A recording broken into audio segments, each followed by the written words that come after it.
पिछले एपिसोड में हमने देखा था कि पेंगान की फाइट जियान के साथ हो चुकी थी, जहां दोनों शुरुआत में तो एक दूसरे के ऊपर अटैक करते हैं, लेकिन बाद में पेंगान ने जियान का वहां पर खेल खत्म कर दिया था। उसने उसे मार दिया होता है, लेकिन तब वहां पर मास्टर आते हैं। मास्टर को पता चलता है कि पेंगान के अंदर जीमाओ ने किसी तरह का स्पेल लगा दिया था, इसी वजह से पेंगान इतना ज्यादा एग्रेसिव होते जा रहा था। वरना पेंगान पहले तो ऐसा बिल्कुल भी नहीं हुआ करता था। इसी वजह से मास्टर जो होते हैं पेंगान को सारी चीजें बताते कि यहाँ पर उसके फैमिली किस तरह से रहा करते थे। साथ ही वो उसे अपॉर्चुनिटी के बारे में भी बताते हैं जिसे लेने के लिए सारे लोग यहाँ पर आते हैं। ये सारी बात सुनकर तो पेंगान हैरान रह चुका था, जिसके बाद यहाँ से ये एपिसोड शुरू होता है। तो इस एपिसोड की शुरुआत में वो बच्चा जो था अभी तक के अपने स्पिरिचुअल वर्ल्ड के अंदर ही होता है, जहाँ पर वो थंडर ड्रैगन आ चुका था उसे बचाने के लिए। शुरुआत में तो बच्चा बहुत ज्यादा डर रहा होता है कि आखिर ये थंडर ड्रैगन है कौन, और क्या ये सच में यहाँ पर मुझे बचाने ही आया है या फिर मेरी ही जान लेने के लिए आया है। लेकिन जब वो देखता है कि थंडर ड्रैगन तो यहाँ पर उस मॉन्स्टर के ऊपर अटैक कर रहा है, तो वो बच्चा समझ जाता है कि नहीं, ये ड्रैगन यहाँ पर मुझे मारने नहीं आया बल्कि इन मॉन्स्टर से लड़ने के लिए आया, ताकि मुझे इन मॉन्स्टर से बचा सके। ये देखकर वो बहुत ज्यादा खुश हो चुका था कि अरे वाह, पेंगान ने जो मुझे मछली दी थी वो ड्रैगन में बदल गया और ये ड्रैगन यहाँ पर मुझे बचाने के लिए आया है। इसलिए वो उस ड्रैगन से कह रहा होता है, जा मेरे शेर, इन सारे मॉन्स्टर को खत्म कर दे। इन सभी मॉन्स्टर ने मुझे बहुत ज्यादा परेशान किया, इन्होंने मुझे ऐसे ऐसे विजन दिखाया जिसके बारे में मैं कभी सोच भी नहीं सकता। तो जा इन लोगों से बदला ले, मेरे लिए, मेरी माँ के लिए और मेरे दोस्त पेंगान के लिए। मैं यहाँ पर एक भी मॉन्स्टर को जिंदा नहीं देखना चाहता हूँ। इस वजह से तो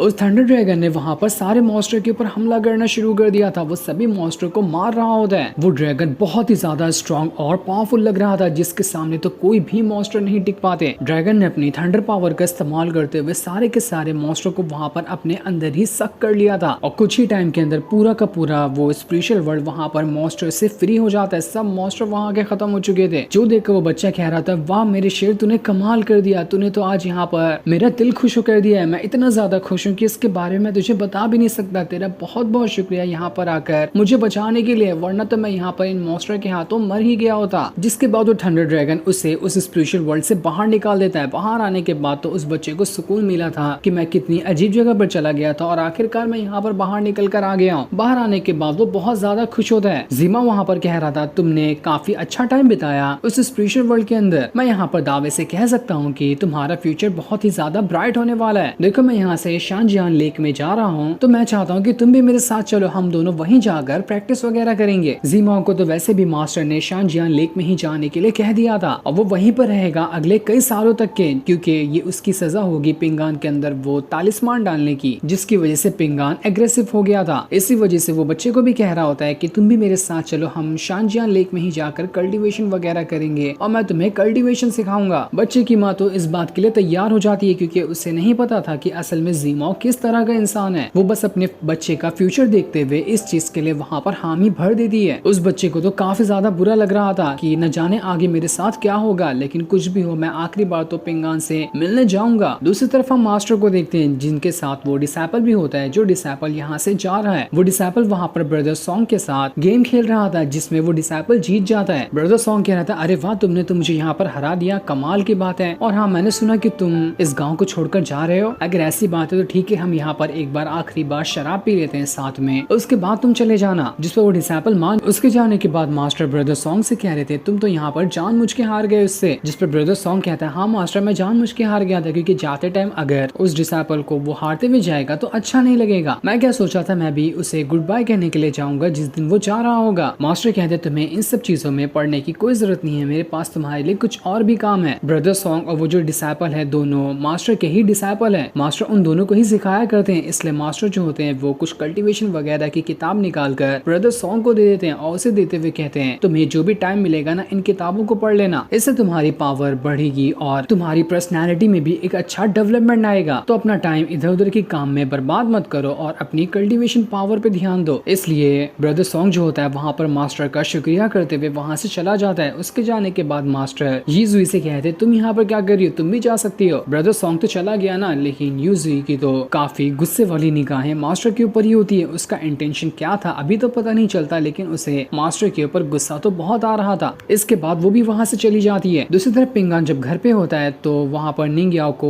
वो पिन दिखाई देती है जो कि मास्टर ने पेंगान को दिया था। उसे देखकर तो निंग्याओ कह रही होती है, अरे वाह, ये तो बहुत ही कमाल की पिन है, ये तुम्हें कहाँ से मिल गई। पेंगान उसे सारी बात बताता है कि वहाँ पर क्या हुआ, मैंने किस तरह से जियान और गोल्डन फेरी को मार दिया तो सही टाइम पर आकर मुझे मास्टर ने बचाया, वरना तो न जाने में और कौन कौन से लोगों को मार देता। ये सुनकर निंग्याओ कह रही होती है, तुम तो वैसे काफी ज्यादा कमजोर हो, तुम्हें खुद को और ज्यादा पावरफुल बनाना चाहिए। देखो तुमने वहाँ पर कितने घटिया से कांच का इस्तेमाल किया उसकी जान लेने के लिए, जबकि तुम्हारे पास इतनी पावर होनी चाहिए कि तुम्हारे एक पंच में ही लोग ढेर हो जाए। तुम मुझे ही देख लो, अगर मैं यहाँ पर तुम्हारे ऊपर हल्का सा भी अटैक क्यों ना करूँ, तुम यहाँ पर ढेर हो जाओगे। तो इसलिए अपनी पावर को बढ़ाने पे ध्यान दो। मैं यहाँ पर तुम्हारी मदद करने के लिए तैयार हूँ, मैं तुम्हारी मदद करूंगी तुम्हें स्ट्रॉन्ग बनाने में, क्योंकि तुमने मेरी जान बचाई है। जब तक तुम कमजोर रहोगे ना, तब तक तुम्हें कोई भी भाव नहीं देने वाला। सारे लोग बस तुम्हें इग्नोर करेंगे, तुम्हें कोई इंपॉर्टेंस नहीं देगा। इसलिए खुद को पावरफुल बनाना एक बहुत ही ज्यादा इंपॉर्टेंट काम है। तभी घर के बाहर वो बच्चा आ जाता है जो पिंगान से कहता है, पिंगान जल्दी दरवाजा खोल, देख मैं तुझसे मिलने के लिए आया हूँ, इसके बाद मुझे नहीं पता कि कब मैं तुझसे मिलूंगा। पिंगान की जल्दी दरवाजा ना खोलने पर जैसे वो लात मार रहा होता है कि पिंगान दरवाजा खोल देता है। इस वजह से तो बच्चे की टांग वहाँ पर चिरा चुकी थी। वो बच्चा पिंगान से कहता है, तू कभी नहीं सुधरने वाला। इसके बाद वो पिंगान को गले लगाते हुए कहता है, पिंगान तेरा बहुत बहुत शुक्रिया, तुझे पता भी है कि मैं अभी कहाँ चला गया था, तूने जो मुझे मछली दी थी ना, मैं तुझे बता नहीं सकता कि वो कितना पावरफुल थंडर ड्रैगन है। अभी तो बच्चा है, लेकिन मैंने स्पिरिचुअल वर्ल्ड के अंदर उसकी रियल पावर देखी कि वो आगे चलकर कितना स्ट्रॉन्ग होने वाला है। पिंगान उसके मुंह पे हाथ रखते हुए कहता है, अरे रुक जा इतनी जोर से मत बोल, इधर उधर का कोई सुन लेगा। मुझे पता है कि वो मछली कितनी ज्यादा स्ट्रॉन्ग है और आगे चलकर वो कितना पावरफुल ड्रैगन बनेगा, लेकिन वो गिफ्ट मैंने तुझे दिया है। मैं नहीं चाहता था कि तू जोर जोर से बोलकर सबको इसके बारे में बता दे और कोई तुझसे वो ड्रैगन छीन ले। उस ड्रैगन को ना तू हमेशा अपने पास रखना, दुनिया का कोई भी खतरा तेरे सामने क्यों ना आ जाए, वो ड्रैगन हमेशा तुझे प्रोटेक्ट करे। ये एक दोस्त के नाते छोटा सा गिफ्ट मैंने तुझे दिया था, उसे हमेशा अपने पास रखना। तू जहाँ पर भी चले जाएगा वहाँ पर ये ड्रैगन तेरा साथ देगा। जो सुनकर वो बच्चा काफी ज्यादा इमोशनल हो चुका था। वो पिंगान से कह रहा होता है, मैं जा रहा हूँ शानचुआन लेक के पास, वहाँ जाने के बाद वो जो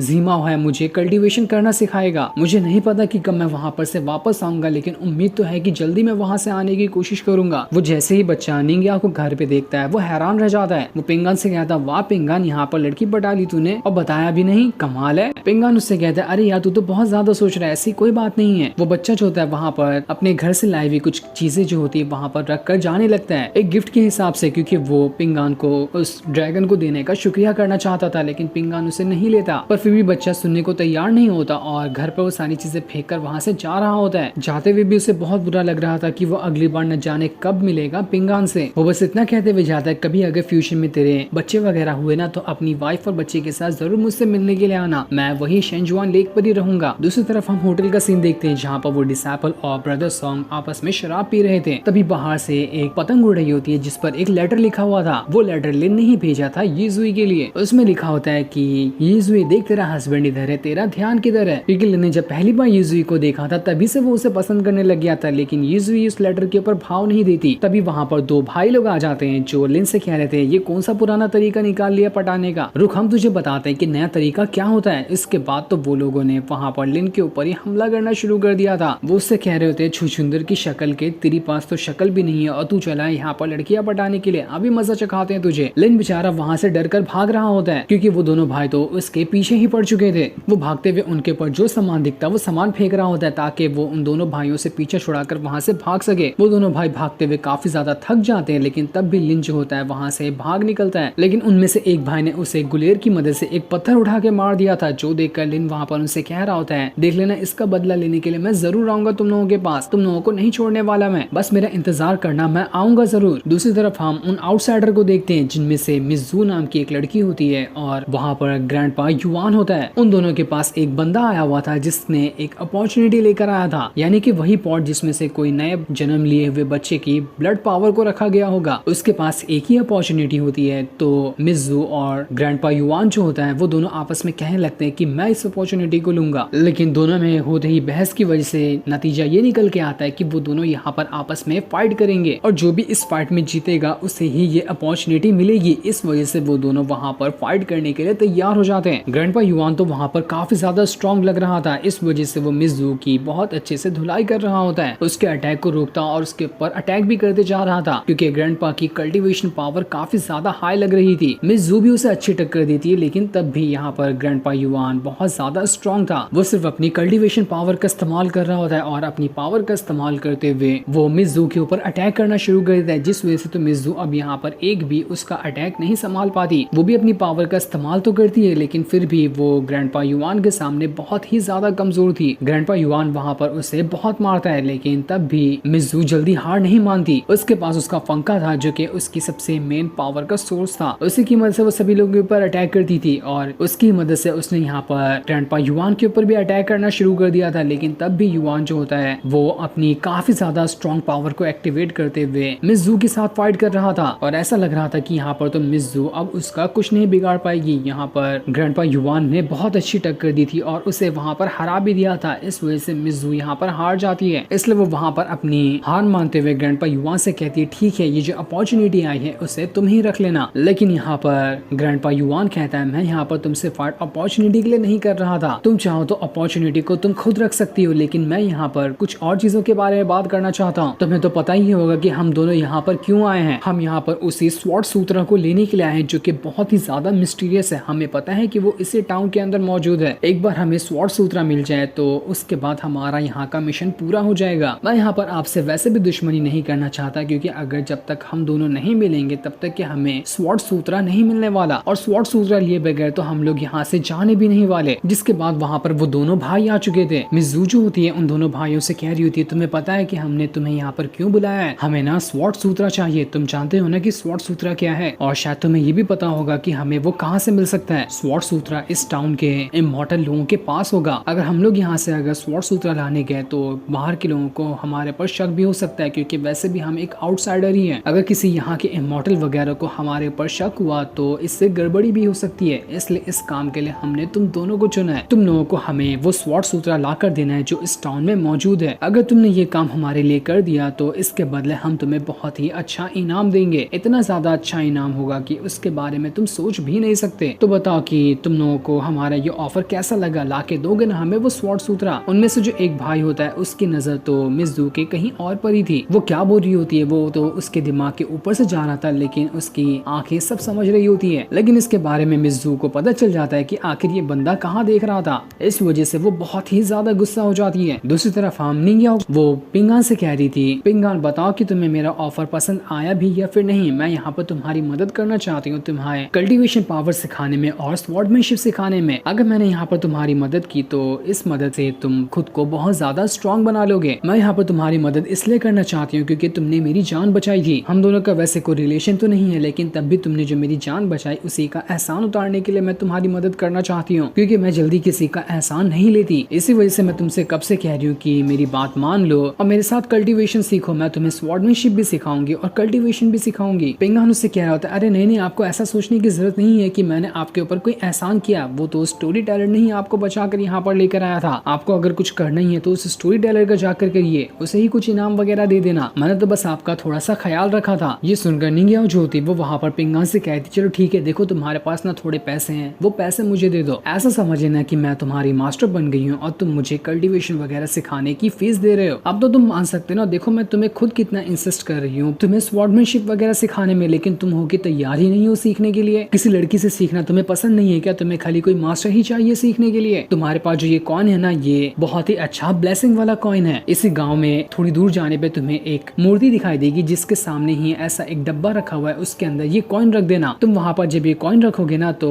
तुम जो भी वहाँ पर विश मांगोगे वो तुम्हारी विश पूरा होने के थोड़े बहुत चांसेस हैं। तो अभी के लिए ये पैसे मैं तुमसे ले रही हूँ और यही पैसों को मैं तुम्हें रिटर्न कर रही हूँ। तो तुम जाकर मेरे लिए भी कुछ मांग लेना और अपने बारे में भी कुछ मांग लेना। अब तो अपना हिसाब बराबर हो गया ना। तो बताओ कब से शुरू करने वाले हो ट्रेनिंग को? लेकिन तब भी पिंगान जो होता है वो इसके लिए तैयार हो ही नहीं रहा था। एक नंबर का गधा इंसान होता है वो निंगियाओ के साथ रहते रहते ही खुद को अनकंफर्टेबल महसूस करा रहा था। उसे शर्म आ रही होती कि आखिर वो लड़की से कैसे ही क्या कुछ सीखेगा। तब निंगिया वहाँ पर उससे साफ साफ कह रही थी कि पिंगान चलो मुझे एक चीज का सवाल का जवाब दो कि क्या मैं तुम्हें अच्छी दिखाई देती हूँ? ये सुनकर तो पिंगान हैरान रह जाता है कि अरे ये किस तरह का सवाल हुआ। वो ये सवाल सुनते साथ ही और भी ज्यादा शर्माने लगता है, जो देखकर निंगिया उसे कहती है देखो मुझे तुम्हें एक बात बतानी है कि जिसे भी मैं पसंद करूंगी ना वो एक बहुत ही ज्यादा पावरफुल कल्टीवेटर और स्वॉर्डमैन होगा, जो इस तरह से स्वॉर्ड चलाता हो कि उसकी एक ही स्वॉर्ड स्लैश से पावरफुल कल्टीवेटर खत्म हो जाए। तो मुझे तुम्हारी हरकत देख के लग रहा है कि तुम थोड़ा बहुत तो मुझे पसंद करते ही होगे, इसलिए मेरे खातिर खुद को पावरफुल बनाओ। उसके बाद तो जब तुम पावरफुल बन जाओगे तो मैं वैसे ही तुम्हें पसंद करने लगूंगी, क्योंकि मैंने अपनी पसंद तुम्हें अभी बताया कि मैं सिर्फ पावरफुल लोगों को पसंद करती हूँ। मेरे ख्याल से इतना रीजन काफी है तुम्हारा कल्टीवेशन सीखने के लिए। बताओ मैंने सही कहा ना? अब तो मान रहे हो कल्टीवेशन सीखने के लिए? पिंगान उससे कह कह रहा होता है अरे नहीं नहीं यार मैं तुमसे कैसे कहूँ, देखो हाँ मैं तुम्हें वो पसंद तो करता हूँ लेकिन उस तरह से पसंद नहीं करता, तुम बस एक लड़की हो और अच्छी दिखती हो। जिस पर निंग्याओ कहती क्या कहा तुमने, इसका मतलब मैं तुम्हें अच्छी नहीं दिखाई देती, यही कहना चाहते हो ना तुम, तो साफ साफ क्यों नहीं कह रहे थे, तुमने मुझे बुरा बोला, अब तो मैं तुम्हें नहीं छोड़ूंगी। पिंगान बेचारा कह रहा था अरे यार कौन सी मुसीबत में फंस गया, कोई मुझे यहाँ से बाहर निकालो, मुझे नहीं रहना यहाँ पर। वो जैसे भाग रहा होता है वो गिरने पड़ने लग गया था कि यार मैं तो कहाँ आकर फंस गया, लेकिन फिर भी निंग्याओ अब उससे बहुत ज्यादा गुस्सा हो चुकी थी। दूसरी तरफ मिस जू जो होती है उन दोनों भाइयों को बहुत मार रही थी क्योंकि उसे पता चल चुका था कि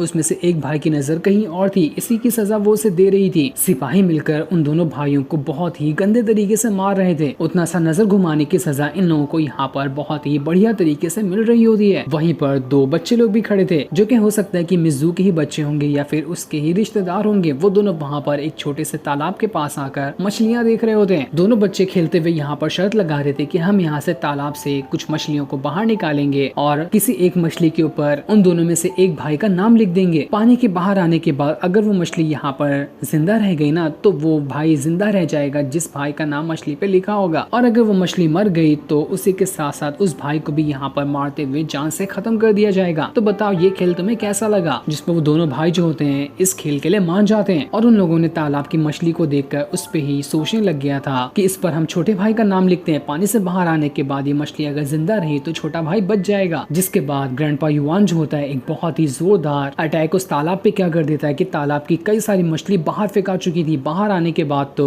कई सारी मछलियां वहां पर तड़पने लगती है और बाहर आने के बाद ये हो जाता है कि दोनों भाइयों की मछलियां जो थी वो दोनों वहां पर जिंदा बच जाती है। इस वजह से तो दोनों भाइयों की जान में जान आती है कि चलो आखिरकार हम लोग यहाँ पर बच गए। लेकिन वो लोग यहाँ पर सिर्फ इतना बचे होते कि उनकी जान नहीं जाएगी लेकिन मार तो उन्हें वैसे भी खानी है। इस वजह से सिपाही उन दोनों को और ज्यादा मार रहे होते हैं, बस उन्हें यहाँ पर जिंदा छोड़ना था उन्हें, लेकिन मार मार कर तो हालत खराब करनी ही थी। मिज़ू वहाँ पर आकर कहती है बताओ क्या तुम हमारे लिए वो स्वॉर्ड सूत्रा लाकर दोगे या फिर नहीं, अगर इसके लिए तैयार हो तो हम तुम्हें यहाँ पर छोड़ देंगे, लेकिन हाँ हम जो तुम्हें इनाम देने वाले थे वो इनाम तुम्हारा कैंसिल कर दिया जाएगा, तुम्हें अब फ्री में ही अपनी जान खतरे में डालते हुए वो स्वॉर्ड सूत्रा हमें लाकर देना है। ये सुनकर वो दोनों भाई डर के मारे वहाँ पर मान जाते कि हाँ हम आपको फ्री में ही वो सूत्रा लाकर देने की कोशिश करेंगे, चाहे इसमें हमारी जान क्यों न चली जाए, लेकिन हम यहाँ पर वो स्वॉर्ड सूत्रा लाकर आपको जरूर देंगे। जिसके बाद अब देखते ही देखते वो बच्चा जो था वो जीमाओ के साथ गाँव से जा रहा होता है उसी शांजियान लेक के पास। उसी के साथ साथ वो डिसाइपल भी जा चुका था और पिंगान भी वहाँ पर उन सिक्कों को लेकर उसी मूर्ति के पास जा रहा होता है जहाँ पर से विश मांगी जाती है। पिंगान मूर्ति के सामने उन सिक्कों को रखते हुए कहता है कि मैं बस यहाँ पर आपसे अपने पेरेंट्स के लिए प्रार्थना करना चाहता हूँ कि जहाँ पर भी हो वो हमेशा खुश रहें, वो खुश रहेंगे तो मैं खुद से खुश रहूँ, मुझे बस मेरे पेरेंट्स की फिक्र है, आप हमेशा उन लोगों को खुश रखना चाहे वो दुनिया के किस भी कोने में क्यों ना हो। तो वहीं वो जो डिसाइपल होता है जो कि मास्टर का डिसाइपल था, जैसे ही घोड़ा गाड़ी से आगे बढ़ रहा था उसके पास वो गिफ्ट भी होता है जो कि मास्टर ने उसे दिया था। उस गिफ्ट के अंदर से काफी ज्यादा पावर बाहर निकल रही थी। अभी तो बताया नहीं जाता कि आखिर वो गिफ्ट था क्या, लेकिन वो बहुत ही ज्यादा पावरफुल लग रहा होता है। तभी झाड़ियों के पीछे कोई बंदा होता है जो छुपकर उसी डिसाइपल के ऊपर नजर रखे हुए था। लेकिन यहाँ पर वो बंदा क्यों आया है और वो इस डिसाइपल का पीछा क्यों कर रहा है इसके बारे में अभी हमें कुछ नहीं बताया जाता। जो सीन दिखाते ही ये एपिसोड यहीं पर एंड हो जाता है। Thanks for watching.